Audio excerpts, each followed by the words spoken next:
Hey y'all, it's your girl K Divine coming back with another message. Um,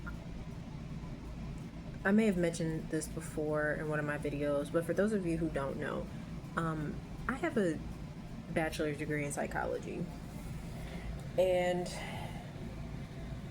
I didn't know what I wanted to do with it when I was going to college. Like I knew for a long time I wanted to study psychology. I didn't really always understand why, but as I get into um, my purpose more and more, I see like it's beneficial because it helps me understand people better. And a lot of the psychological concepts that I studied really helped me put a lot of different things into perspective. So today I want to just briefly talk about how cognitive dissonance is whooping your enemy's ass. Cognitive dissonance is whooping their ass because they well, first let's talk about what cognitive dissonance is. So I just wanted a textbook definition. So cognitive dissonance is the mental discomfort experienced when holding conflicting beliefs or behaviors or values. And it's like, so for instance, in a lot of cases, for a lot of you who are tuning in, people want to believe that you are a certain type of way, right? So if you are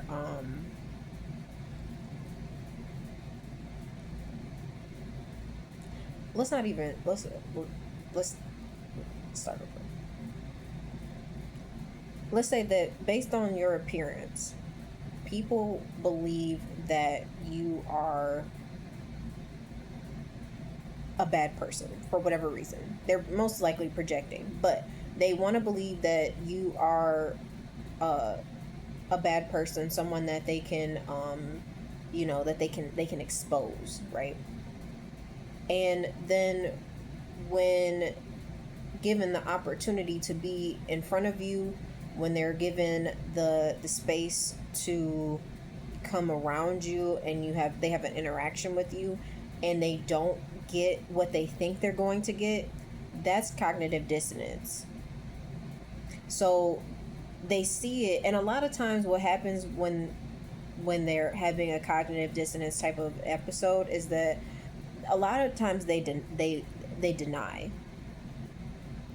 like they deny it. They're like, no, no, no, this person is like this person is like this is why a lot of your enemies will continuously attack you.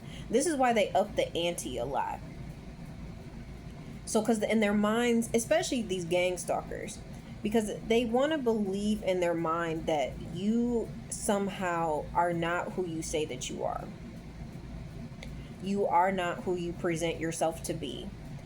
Because I mean, you're likely a very kind person, you're very intelligent, you're probably very self-assured and confident, and a lot of that, for your enemies or your ops or whoever it is who doesn't like you, that's uncomfortable for them. They don't want you to be that confident, they don't want you to be self-assured, and they don't want to believe that you are this grounded, calm person because it doesn't suit the narrative of you that they've created. So then when they come into contact with you and they try their little manipulation antics and all this other stuff, and it doesn't affect you, or it rolls off your back, or you already 10 steps ahead, so you're already aware of what is happening, that's when they start getting very uncomfortable. That's why people start avoiding you. That's why a lot of people won't make eye contact with you. And it's because they made an assumption about you, and then they found out that that assumption was wrong, it was incorrect, and now they don't want to face you. They don't want to look at you. And oftentimes a lot of people will not apologize. And I go watch my video about being okay with not receiving apologies. And really that just comes with that's kind of like a thing of shame for some people. Like they feel kind of ashamed of their actions, but they don't want to fully take accountability for their actions. And like I said, sometimes this is the reason why people will continue to attack you, because they have it deep down in their, they truly believe it. Like, you know how they say, like, if you tell a lie so many times it becomes the truth.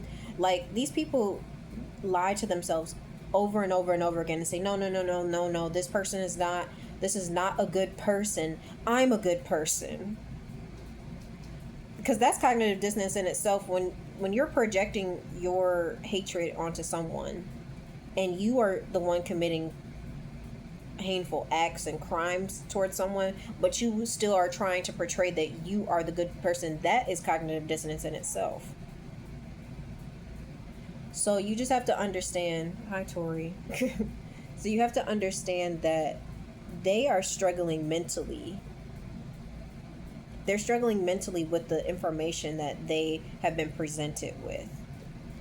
And it's confusing at times when you're dealing with these people, because you're just, most of the time you're just trying to live your life and just get stuff done, right? And people want to attack you because they I've said it before, like they don't want to really deal with themselves. When you come on the scene, your energy emits so much that people can feel you before they see you. And that's why people will try to do little stuff, like little just small things towards you. Try to make it look like you, they try to get in your way so that you'll bump into them, so there could be a whole big thing, like that's why they do those things. This is one of the reasons why when I'm in places I typically don't like taking elevators, because of that. And I don't like being in small spaces with people I don't know. And it's just like, I had an incident that could have happened, but I took the stairs instead, where an older white lady was trying to like wait for me to get towards the elevator so that she could try to do some stuff. I could tell just by the way that I was getting something from the front desk, and it took enough minutes for her to walk to the elevator and then press the button and get on the elevator and go. But she chose to wait and stay near the elevator because she thought that I was going to get on there. She was and then the next morning when she saw me, she couldn't look at me. So again, this is cognitive dissonance, especially when we're talking about racism, especially in these times, because a lot of people want to still believe, like, especially these ideologies about black people. They want to believe that we're all uneducated, that we're all ghetto. And it's like, a lot of us probably can be ghetto. It's like, I can definitely be quote unquote stereotypically ghetto, but it's like, I choose to conduct myself a certain way because this is the life I'm trying to lead, and that's how a lot of us are. I want to believe, like, I do believe that a lot of black people, especially nowadays, like, even if you're not like educated as far as school wise, but you are an intelligent person. You do try to conduct yourself, and you are respectful to people. And a lot of people don't want to believe that you are that way, or really they just want to project onto you, to project their insecurities onto you. That's why they create problems for you. So it's just,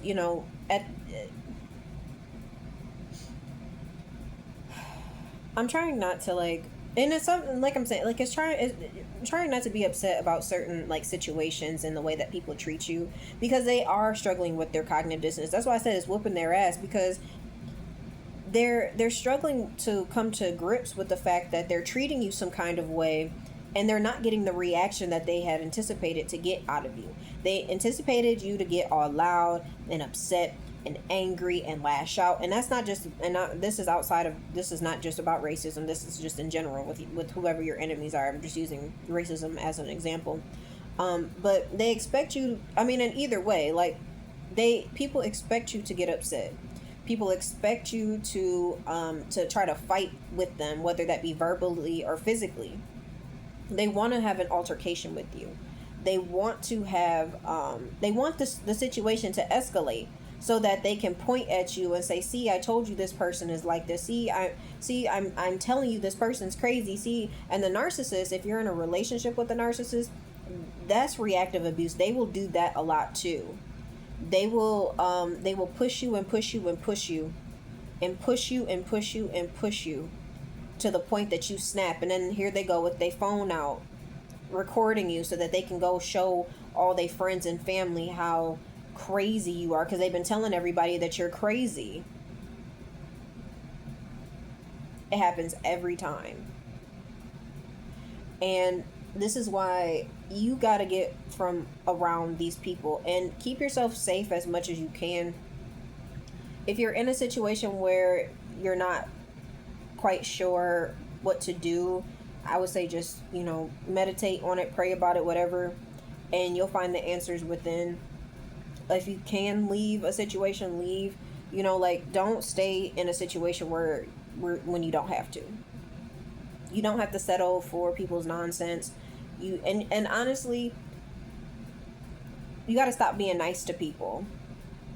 And I don't mean be disrespectful, but stop being people pleasing. Okay? Stop people pleasing with folks that have it out for you, that are trying to disturb your peace, that are being disrespectful towards you. Stop being nice to them. You can be kind, keep it professional, keep it short, keep it cute, and keep it pushing. Keep it short, keep it cute, keep it pushing. You don't have to have longer conversations with these people than you need to. And that's why I told y'all before, anytime I start peeping some stuff about what's going on with people, I immediately go into super professional mode, yes ma'am, no ma'am, yes sir, no sir. Yes, and my answers are usually short at that point. It's yes and no. Or okay. Okay is one of my favorite ones, because it's okay. Most people don't know where to go with okay. Because like I said, when they're expecting an emotional reaction or an emotional response out of you. So when you don't give that to them and you give them, that detached answer, you give them that kind of nonchalant, all right. Because really what it's doing is putting it back on that person. It's putting their actions back on them.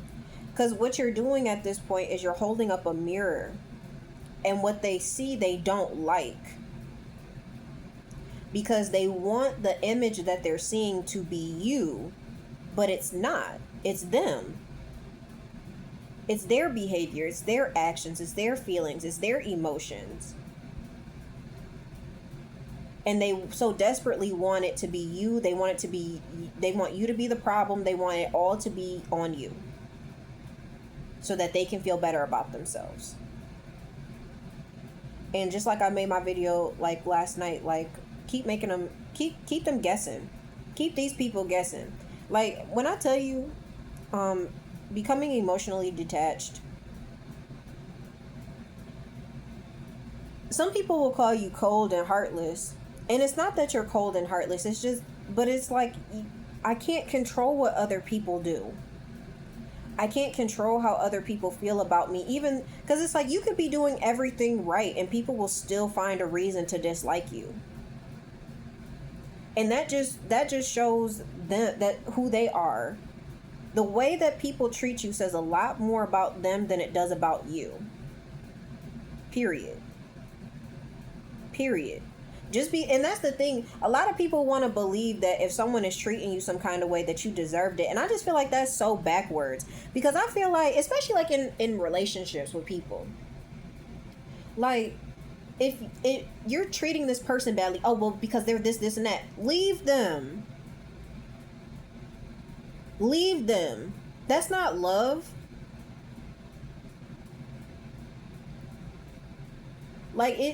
It bothers me to no end to watch relationships where people are being they're lashing out at each other every minute, but they stay together, and it's you're only staying together because you're comfortable with this person, but there's no peace. Y'all stay in friendships even though y'all talk about each other behind each other's backs. What was I watching? I was just watching a White Lotus season 3, and the three women that are on the vacation together, and they all got money or whatever. And it's like every chance they get, they talking about each other behind each other's back, and it's like, and these people, the characters, they've known each other for years, and I'm like, this is what toxic relationships look like, where people you stay connected to people because of familiarity. Staying connected to people because of the history that you have is not good enough. Okay, it's not good enough. If people aren't respecting you, if people aren't treating you well, if you guys aren't growing together, if you guys aren't excited about the same things, if they're not interested in the same things you're interested in, there's no reason to hold on to these people. Like, and I'm going to do a whole nother video about that later, because I got some stuff that I want to say about that. But back to your haters and your ops about this cognitive dissonance. Like, these people really are anticipating, they really want to fight. They really do want to fight with you. And it's not because you did anything wrong. It's just because these people are consumed with chaos. These people are consumed with drama. These people are consumed with negativity, because that's just how they live their lives. And they think that everybody else lives their life the same way. And when they find people who have peace, when they find people who, no matter what they're going through, try to keep themselves together, that is foreign to them. And they don't believe that shit is real. They don't believe that it's real. They don't believe that there are really people out there that are really happy, that really have it all together, because people are so used to everybody faking it that when they come into someone that's authentic, that's somebody who is real, they just can't wrap their mind around it, because, and honestly, it makes them mostly uncomfortable, because it shows them how fake they are. It shows them how much performative nonsense they do every single day. And it makes them uncomfortable, because they can't perform around you, because they know that you're going to see through it. I've told y'all before, like, I already know deception. I know deception. I can hear it in people's voices. I can see it in their faces. And the reason why I can do that is because I grew up with it. I had narcissistic parents. I have a narcissistic sister. I have my whole family. I have a family full of narcissists, okay? A family full of them. So it's like, I know deception when I see it. I know deception when I hear it. And people want to believe that something is wrong with you. That's why they try to call you crazy, because you notice stuff before it actually manifests. And you catch stuff before it happens. Because, I promise y'all, people are watching you. Like, people are trying to find your weaknesses. And then when they don't realize that you're 10 steps ahead of them. And it's because you move in silence. And like I said, the way that people treat you says a lot more about them than it does about you. And I know it's hard, and I always say that, because it is, like, because I'm still struggling with certain things where it's just like, I just be trying to chill. I be trying to chill and mind my business, and then here goes somebody who can't deal with their own feelings. All these grown-ass people who cannot deal with their own feelings. A whole bunch of grown-ass people who settle in life, who decided that they can't go for their dreams because somebody told them that they can't, or they missed out on a whole bunch of opportunities and now this is what they left with. And it's like, that's not my problem. You got to go deal with yourself. People will be mad because they see you reaching for the stars, and they feel like you shouldn't be reaching for the stars because they never reached for the stars. Not my problem. That ain't got nothing to do with me. I'm sorry, not sorry. That cognitive dissonance is whooping their ass, y'all. It's whooping their ass, especially when they want to be portrayed as 222 on the clock. My God, I can't make this shit up. 222 on my clock as I say that. Especially when they want to believe that they are better than you in some way. But it's like, look at the way that you behave. Look at your behavior. The way that you treat people. How is it the way that you're treating me? How does that make you better than me? And like these, and I'm telling you, most people who don't like you, they either have a superiority complex or inferiority complex, and that's all ego. That is all ego based. That's not based in truth. or anything like that. Because I mean, and I mean, look at when I and let's using racism as an example again. The people who are genuinely racist, that really just hate people, look at their behavior though. 10 out of 10, they always are behaving in a way that does not represent superiority. It's like, if you're so superior, why do you have to do these acts? Why, like, let's talk about music, for instance. Like, I'm thinking about like the 50s and the 60s, and how like white artists would steal black artists' songs and record them and make money off of it. But it's like, if you're so superior, why can't y'all make y'all own music and sell it and get the same views? Like, I don't know if y'all have ever seen that video of Frankie Lyman when he was singing and people didn't know that he was black, and they they introduced him, and all them girls was so upset because they were like, they could not they were so upset that the fact that the music that they had been jamming to for weeks, the song is at the top of the charts, is sang by a young black man. That y'all go watch that video. Just Frankie Lyman, y'all go watch that. Like, God rest his soul as well. But cognitive dissonance is something that a lot of people deal with that they don't really understand. And it's like, you know, it's like people who, if you're a smoker, for instance, most smokers know that there's a risk of health issues if you continue to smoke. Like, that's why they call them cancer sticks now. Like, they're just not good for you. As a former smoker, it's like, yeah, I definitely dealt with cognitive dissonance as I was smoking, because it's like, I knew it was bad for me. I didn't like the smell or anything. Like, and being embarrassed about it, like having bad breath and all that stuff. And it's like, but you still continue to do it. Why? Well, because I need it. Oh, because it helps me with stress. And it's like, well, there's other ways that you can de-stress. And whether people try to, that it's their business with that. That's something they want to keep doing. I'm not taking that away from you. You do your thing. I'm not taking it away from you. But you know that it's not good for you. You know it's unhealthy, and you choose to continue to do it. That's on you. And you justify it. Well, it's not that bad. That's what a lot of people like to say. Oh, it's not that bad. Until it becomes bad. Lord have mercy. I'm working on my my Calendarly and my payment stuff. I'm getting that worked out for anybody who wants life coaching. I'm working on that. I just finished some stuff, so I'm still working on it. I'm kind of having a little bit of off day, just a bit, and it's okay. But hopefully that stuff will be done by the end of this week, and I can start taking clients. So if you're interested, definitely drop it in the comments below. Let me know. I will be offering 30-minute and hour-long sessions, coaching if you're having any issues, if you want to talk, if you just want to vent, if you're going through, if you're recovering from narcissistic abuse, or you got a narcissistic boss, or if you just been going through some weird stuff and you want to talk about it, I'm your girl. I'm here for you. So it's your girl K Divine, y'all. If you want to donate to my channel, I'll put it down in the description below. Feel free to buy me a coffee. I love y'all. I hope you guys have a great rest of your day. It's your girl K Divine. Ashe, y'all. See y'all later. Bye.